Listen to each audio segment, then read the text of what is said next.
Good evening, namaste, assalamu alaikum. Welcome back to my YouTube video. Here I am back again with another inspiring story. I know every one of you are watching my video and liking my video. If you haven't subscribed my channel, please subscribe my channel and hit the bell icon so that you will not miss any of the video I post. Share this video to your friends and family so that they can watch also such inspiring story. They can get inspired by this story. The title of the story today is The Smile. Many Americans are familiar with The Little Prince, a wonderful book by Anthony de Saint-Exupéry. This is a whimsical and fabulous book and works as a children's story as well as a thought-provoking adult fable. Far fewer are aware of Saint-Exupéry's other writings, novel and short stories. Saint-Exupéry was a fighter pilot who fought against the Nazis and was killed in action. Before World War II, he fought in the Spanish Civil War against the fascists. He wrote a fascinating story based on the experience entitled The Smile Lee Sawyer. It is the story which I'd like to share with you now. It isn't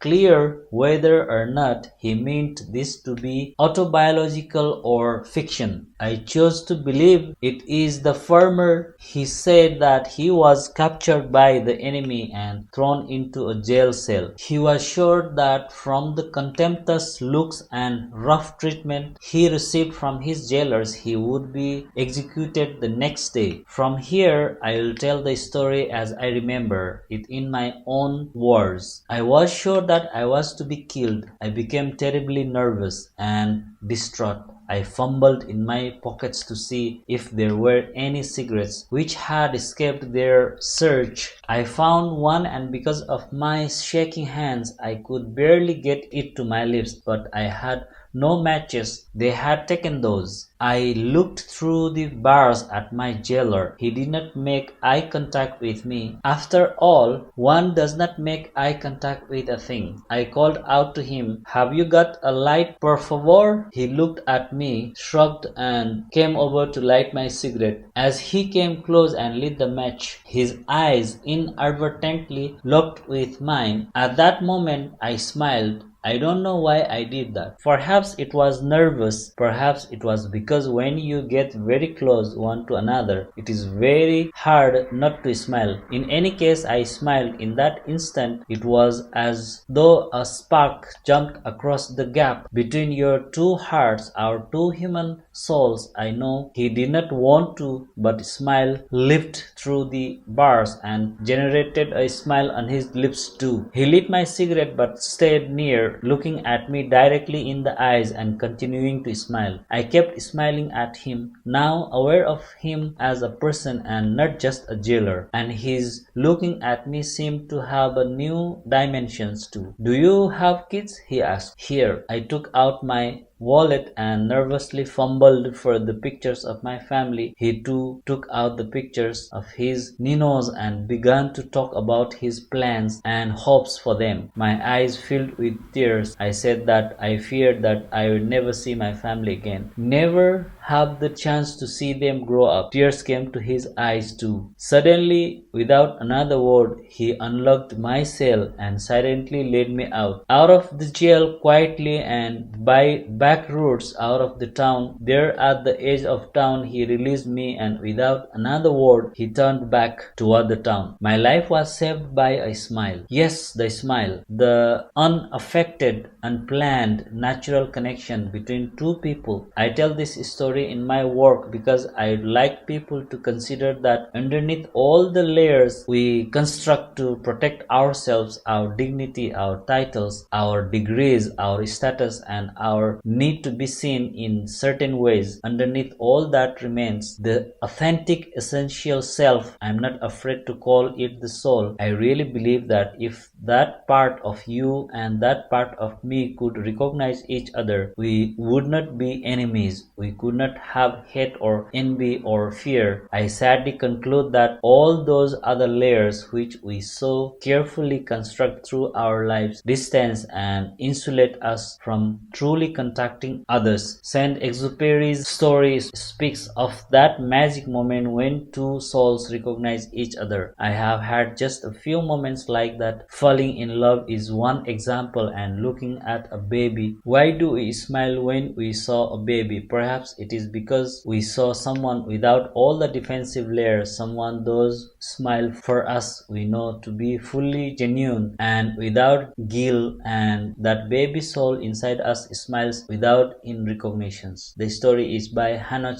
McCarthy. Thank you very much for watching this video until the end. I'll see you in another video. Thank you. Bye bye.